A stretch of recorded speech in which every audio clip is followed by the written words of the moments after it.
Welcome back to Wojo's Greenhouse and Garden Center and another episode of the Green Team.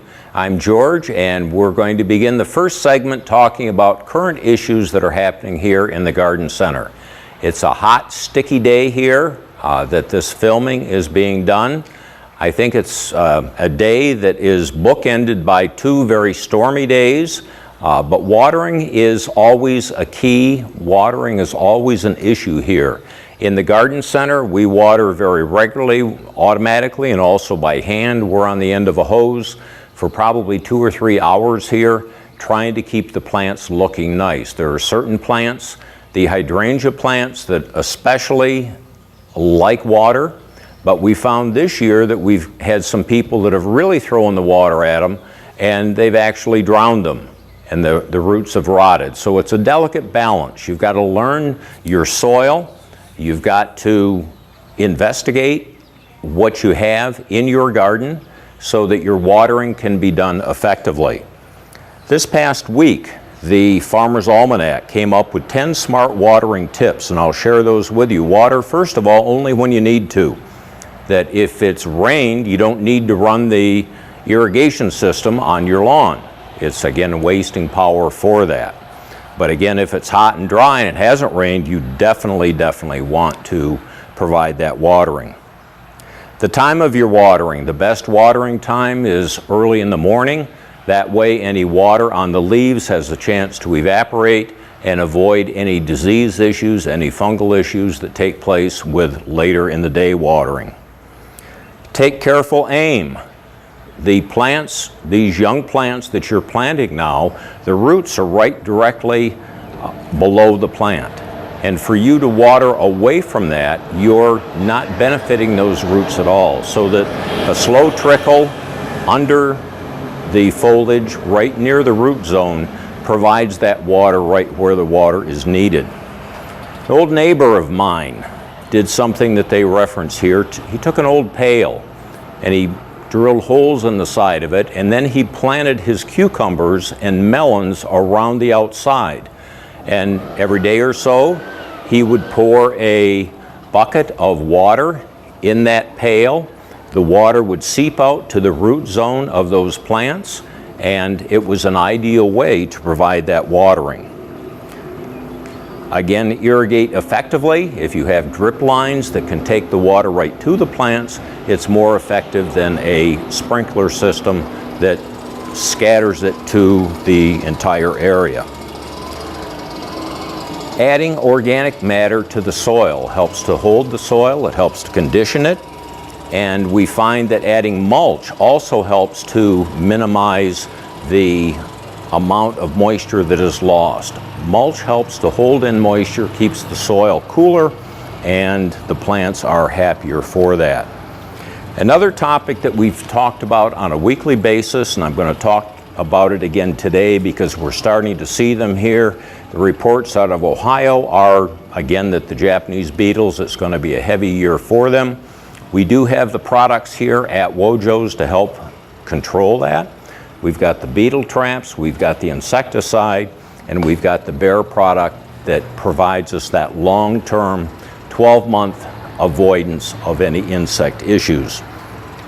The website for Ohio State came up with some pretty neat pictures of these Japanese beetles on leaves, Japanese beetles devouring a rose.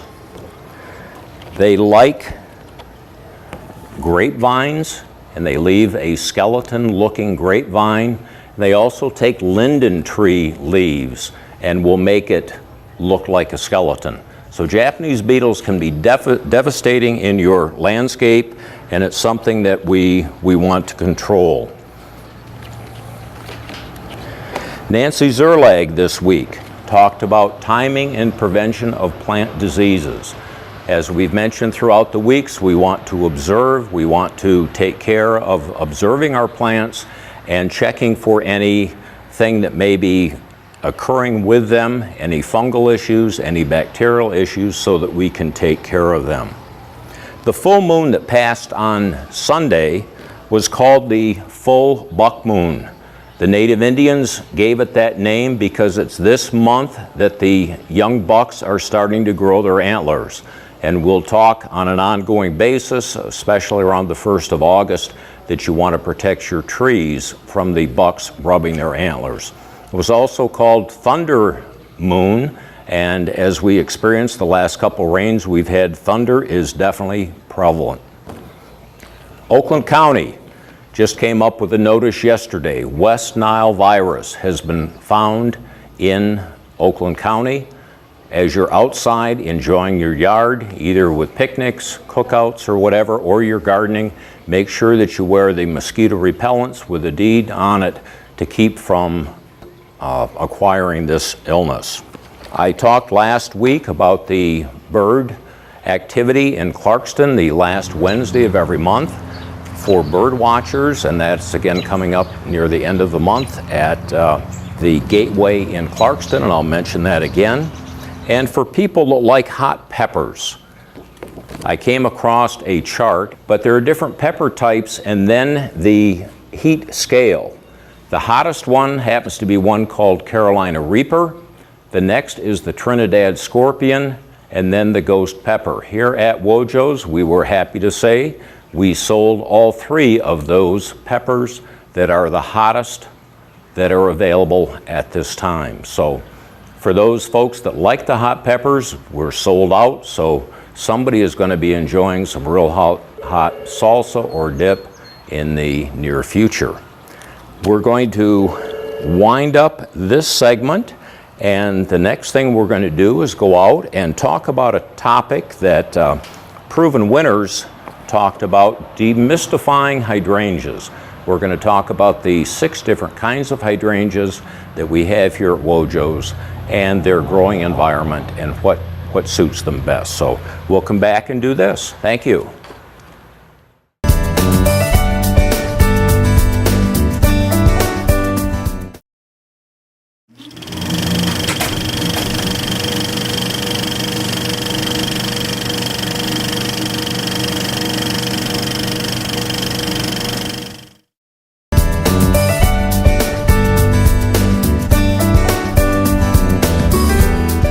Thank you, Russell, for moving into our shade area here at Wojo's. And we're standing in the aisle that has many different varieties and types of hydrangeas. We're going to start first of all talking about the hydrangea vine. This is a plant that will reach 20 to 30 feet in length, so that it sets for a little bit. It takes a little while to get established, but once the roots get established, this will take off and grow very nicely. As I mentioned, up to 20 to 30 feet in length, and it likes the shade better than it does the sun. We had these out in the sun earlier and they got a little bit scorched, so if you have a morning sun, afternoon shade situation at your home, this plant really enjoys it. The other thing I wanted to mention, this has on the bottom side the ability to attach itself to a wall, either wood or brick, so that this will climb up a wall very nicely and establish itself. It has a beautiful white flower, and again a very nice vine, hydrangea vine, and this is the first of the 6 different types of hydrangea that we're talking about. When people ask about their hydrangea, the first question we ask here is, what kind of hydrangea is it? Because we've got to identify before we can actually help you with it. On this cart, I have 2 more varieties. There is one variety referred to as the mountain hydrangeas, or serrata type, S-E-R-R-A-T-A, described by a flat lace cap flower. We have 2 different varieties here at Wojo's. Twist and Shout. This one happens to have a little more acid in its soil, the flowers being blue. Tiny Tough Stuff had a soil that was more alkaline, and we see these striking pink flowers on this. These flowers can either be pink or blue dependent upon the soil. With a soil acidifier or holly tone to lower the pH, you get a beautiful blue flower. A more alkaline situation, which most of our soil is, will provide the pink flower. So the second type that we're talking about would be the serrata type or the mountain hydrangeas. These also prefer a partial sun situation. In the hot sun, they don't do well, but in a morning sun, afternoon shade, these plants thrive. The next plants over to my right, your left, are three different examples of oak leaf hydrangea. Oak leaf hydrangea because it gets its name, the leaf resembles an oak leaf. These have a beautiful white flower. Some of the varieties, for example this one, Ruby Slippers, the white flower turns pink earlier. This Ruby Slippers is already beginning to turn pink. Normally it's later in the fall when the flowers that have been white turn pink. Another thing that this plant does, the fall foliage color. The leaves on this oak leaf hydrangea turn a striking dark red in the fall. So it's a nice addition to the landscape. Again, it's here in our shade area, preferring the morning sun or the afternoon shade.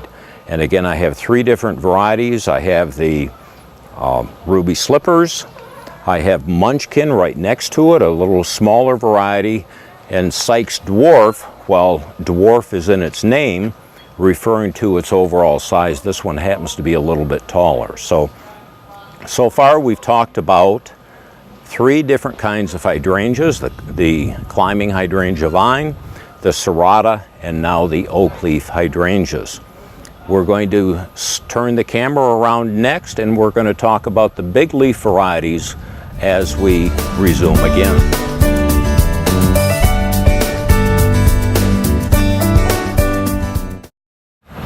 Thank you, Russell, for turning the camera around, and we're now facing the other direction within our hydrangea collection here in the shade.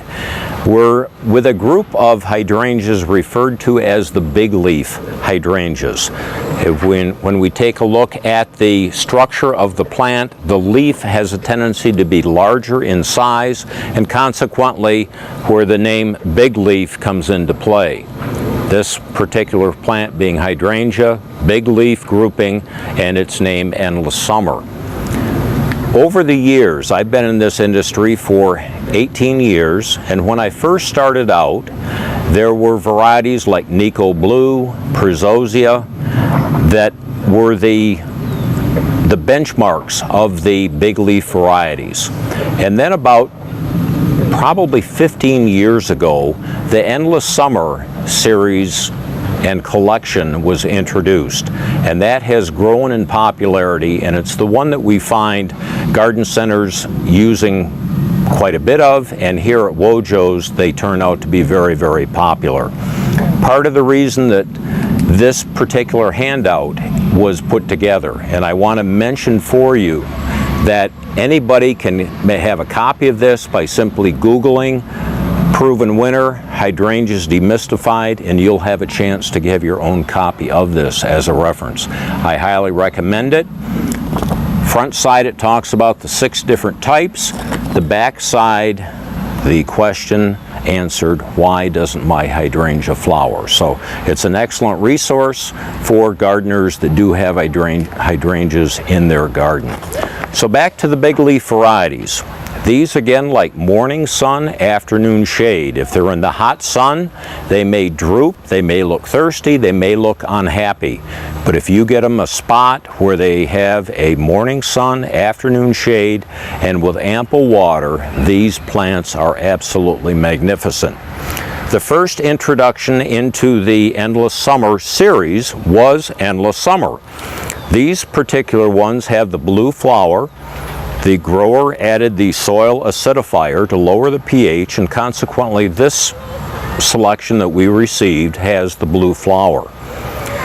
The next introduction into the Endless Summer series was Blushing Bride. The flowers aren't out on this one, but it is a predominantly white flower that will have a slight tinge of pink or a slight tinge of blue in its color dependent upon the soil. Alkaline soil again will give you a slight tinge of pink. More acidic, lower pH will give you the blue. But Blushing Bride is predominantly white in color, and this again is a very popular one for landscapes. We then had the Twist and Shout, which was a serrated type that was introduced in the Endless Summer series, and the last one that was introduced is one called Bloomstruck. This is the one that is the improved version of Endless Summer. It has very distinctive red veins that stand out on the stem, and it again is a very, very attractive plant. The flowers can either be pink or blue dependent upon the soil. These again, sometimes in a hard winter, they don't flower real well. We have a product here called superphosphate or triple phosphate, which is a bloom booster or a bloom enhancer.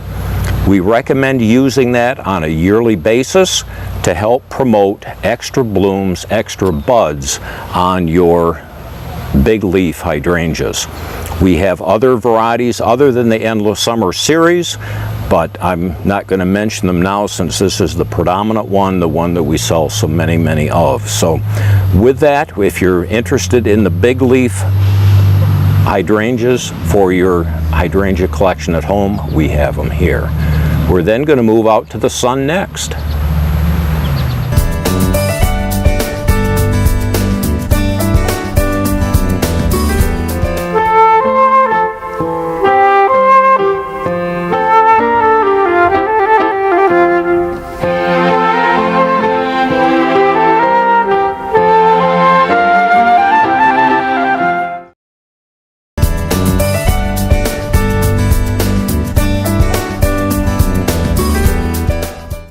Thank you, Russell. We've moved out to the sunshine now for the group of hydrangeas referred to as PG, Panicle, or Paniculata.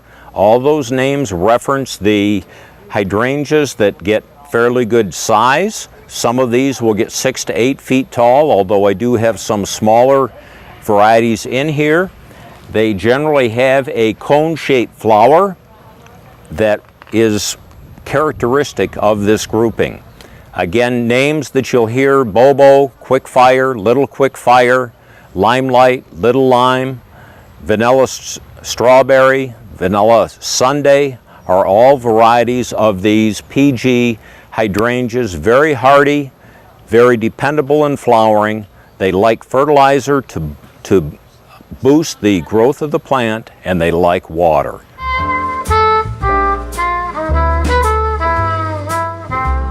Before we start talking about these plants, I want to mention about 2 things with the PGs we just left.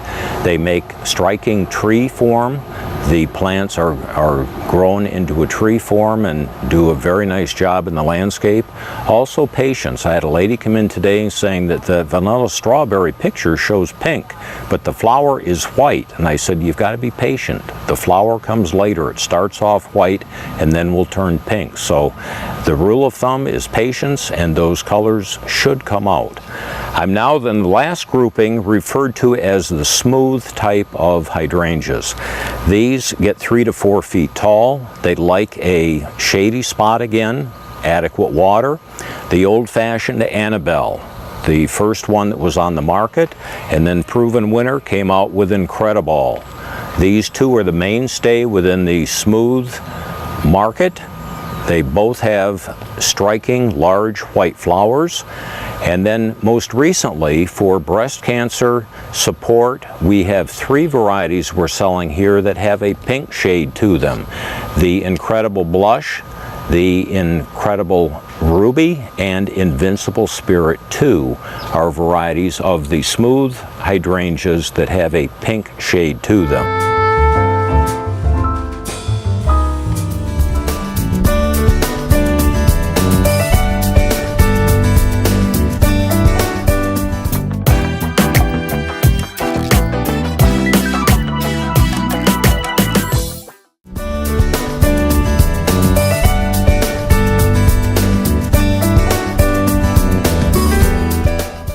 Thank you, Russell. We're back in the pavilion area out in Tree and Shrub, and the last topic we're going to be talking about is our friend, the deer, Bambi, that is in some cases ravaging our landscape and eating our flowers, eating our vegetables. They took tomatoes and tomato flowers off of my tomatoes this week. They've taken hydrangea flowers. They have been a nuisance. Since then, I have used the repellent, both liquid fence and also Repellzol, as a deterrent to help keep those away. These products both have a smell or an odor that keeps the deer out of range of the plants. They are affected by the smell, they don't like it, and they stay away. There's another product that we have inside the store called Plant Skid.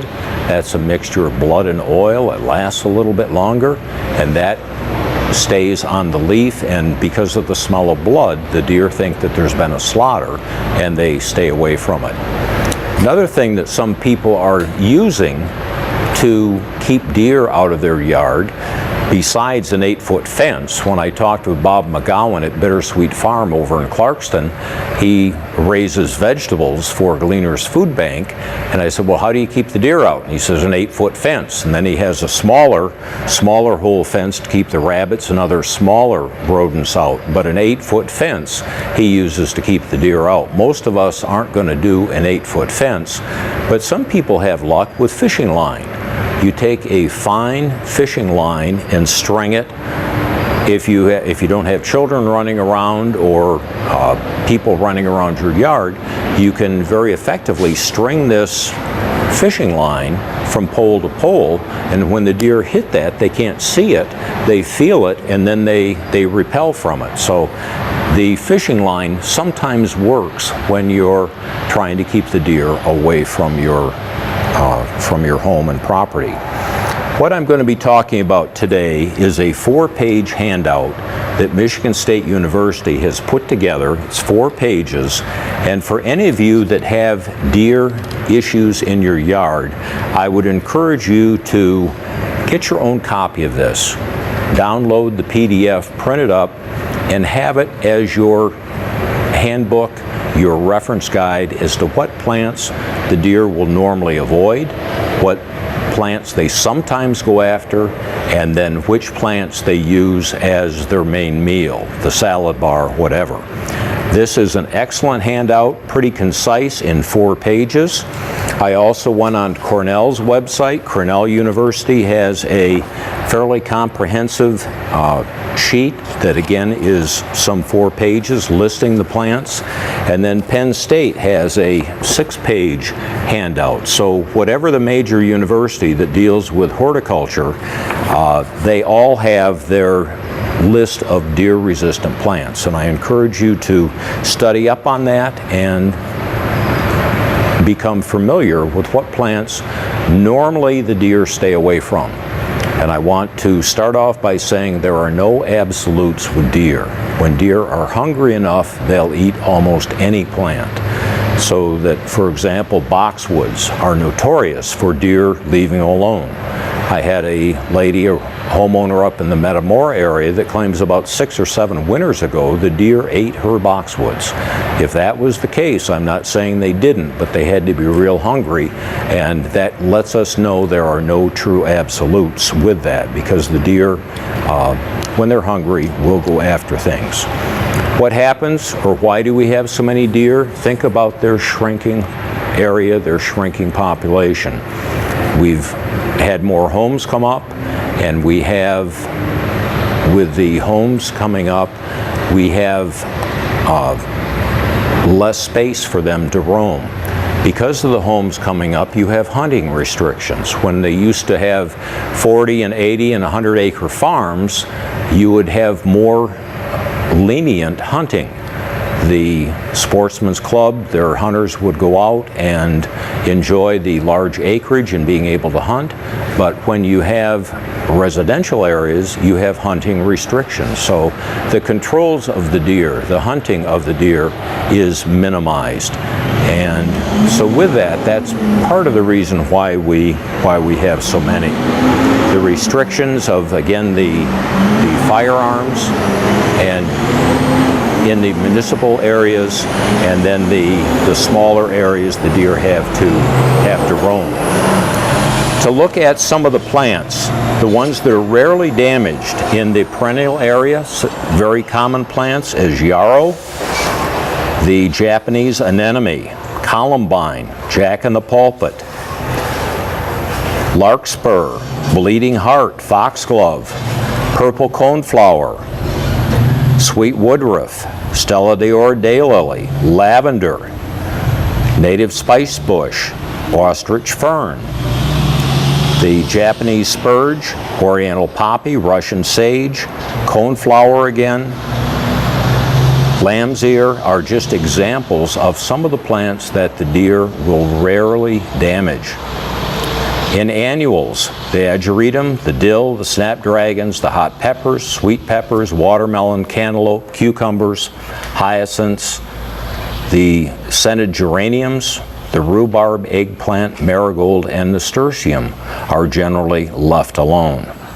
Ornamental grasses, the miscanthus groupings, the silvergrass, the morning light, the variegated, the zebra grass, the switch grasses are included in plants that the deer don't normally go after. The feather reed grass, the northern sea oats, the fountain grass, Carly rose, and then the sedge grasses are all examples of plants that the deer normally stay away from. In the shrub area, the common boxwood, the American holly, and the pyrrhus, the Japanese pyrrhus, would be plants that the deer do not go after. Paper birch and Colorado blue spruce, or spruce in general, they normally stay away from.